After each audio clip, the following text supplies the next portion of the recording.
നമസ്കാരം. സുന്ദരിമാരായ നായിക നടിമാരുടെ സുന്ദരമായ ലോകമാണ് ബോളിവുഡ്. മറ്റ് ഇൻഡസ്ട്രികളിൽ പേരും പ്രശസ്തിയും ലഭിക്കുമെങ്കിലും ഹിന്ദി സിനിമാ ലോകത്തെ നായികമാരുടെ പ്രശസ്തി വേറെ തന്നെയാണല്ലോ.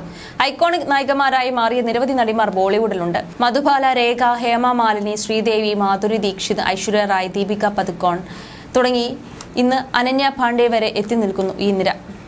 അതിൽ ലോകമെമ്പാടും നിരവധി ആരാധകരെ സ്വന്തമാക്കിയ ഒരു താരസുന്ദരി ഐശ്വര്യ റായിയാണ്. ഐശ്വര്യയുടെ വിശേഷങ്ങളെല്ലാം എപ്പോഴും ആരാധകരുടെ ഇടയിൽ ചർച്ചയാവാറുണ്ട്. തമിഴ് സിനിമയിലൂടെയാണ് ക്യാമറയ്ക്ക് മുന്നിലെത്തി ഇന്ന് ബോളിവുഡിന്റെ മുഖമായി തിളങ്ങി നിൽക്കുന്ന താരം തന്റെ നിലപാടുകൾക്കും ജനപ്രീതിക്കും അപ്പുറമായി ഒന്നും തന്നെ ചെയ്യാറില്ല. സിനിമയിലെ ചില രംഗങ്ങളിലാണെങ്കിൽ കൂടി ഈ കടുംപിടുത്തം ഐശ്വര്യയ്ക്കുണ്ട്. ഐശ്വര്യയ്ക്ക് ഏറെ ഇഷ്ടമുള്ള നടിയാണ് ശ്രീദേവി. താരറാണിയായിരുന്നു ശ്രീദേവി. അഭിനയ മികവും വശ്യമായ സൗന്ദര്യം കൊണ്ടും സിനിമാ ലോകത്തുണ്ടാക്കിയ തരംഗം ചെറുതൊന്നുമല്ല. ബാലതാരമായി സിനിമാ രംഗത്തേക്ക് കടന്നുവന്ന ശ്രീദേവിക്ക് മുതിർന്നപ്പോഴും കൈ നിറയെ അവസരങ്ങൾ ലഭിച്ചു. ബോളിവുഡിലേക്ക് കടന്നു വരുന്നതിന് മുമ്പ് തെന്നിന്ത്യയിലെ തിരക്കേറിയ നടിയായിരുന്നു ശ്രീദേവി. ഹിന്ദി സിനിമാ രംഗത്തേക്ക് കടന്നതോടെ ശ്രീദേവി അടിപൊളി മാറി. ഗ്ലാമറസ് താരമായി മാറിയ താരം തുടരെ ഹിറ്റുകളുമായി മുന്നേറി. അതേസമയം ശ്രീദേവി, രേഖ തുടങ്ങിയവരുടെ ഖ്യാതി കാലാതീതമാണ്.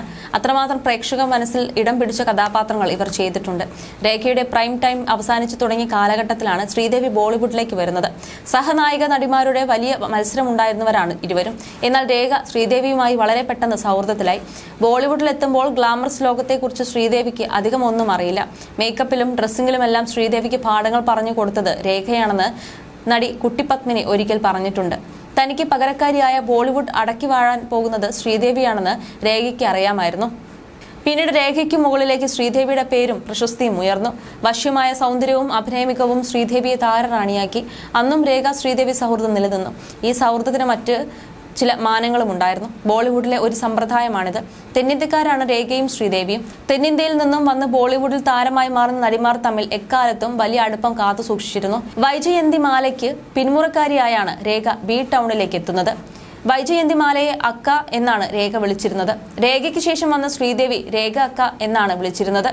ഇരുവരും അങ്ങോട്ടും ഇങ്ങോട്ടും സാരികളും മറ്റു ഉപഹാരങ്ങളും നൽകിയിരുന്നു. രേഖ സമ്മാനിച്ച ഒരുപാട് സാരികൾ ശ്രീദേവിയുടെ പക്കലുണ്ടായിരുന്നു. ശ്രീദേവിക്ക് ശേഷം സൗത്തിൽ നിന്നെത്തി വലിയ താരമായത് ഐശ്വര്യ റായിയാണ്. വലിയൊരു നെക്ലേസ് ആണ് ശ്രീദേവി ഐശ്വര്യയ്ക്ക് സമ്മാനമായി നൽകിയത്. ഐശ്വര്യയുടെ പിൻഗാമിയായി തെന്നിന്ത്യയിൽ നിന്നും വന്ന താരം ദീപിക പദുക്കോണാണ്. സുഹൃത്തുക്കളാണ് ഇരുവരും. എന്നാൽ ഐശ്വര്യ ദീപികയ്ക്ക് രേഖയും ശ്രീദേവിയും ചെയ്തതുപോലെ സമ്മാനങ്ങൾ നൽകിയോ എന്ന് വ്യക്തമല്ല. അതേസമയം രേഖ ദീപികയ്ക്ക് സാരി സമ്മാനിച്ചിട്ടുണ്ട്. ഈ സാരി അണിഞ്ഞ് ദീപിക ഒരു അവാർഡ് നിശയിൽ എത്തുകയും ചെയ്തു. ദീപിക ശേഷം തെന്നിന്ത്യയിൽ നിന്നും മറ്റൊരു നടിക്കും ബോളിവുഡിൽ വളരാൻ സാധിച്ചിട്ടില്ല എന്നതാണ് മറ്റൊരു വാസ്തവം. നെപ്പോട്ടിസം അരങ്ങ് വാഴുന്ന ബി ടൗണിൽ ഇന്ന് മറ്റൊരു ഭാഷയിൽ നിന്നും വരുന്ന നടി താരമാകുന്നത് ചിന്തിക്കാൻ പോലും പറ്റാത്ത സാഹചര്യമാണ് ഇന്നുള്ളത്.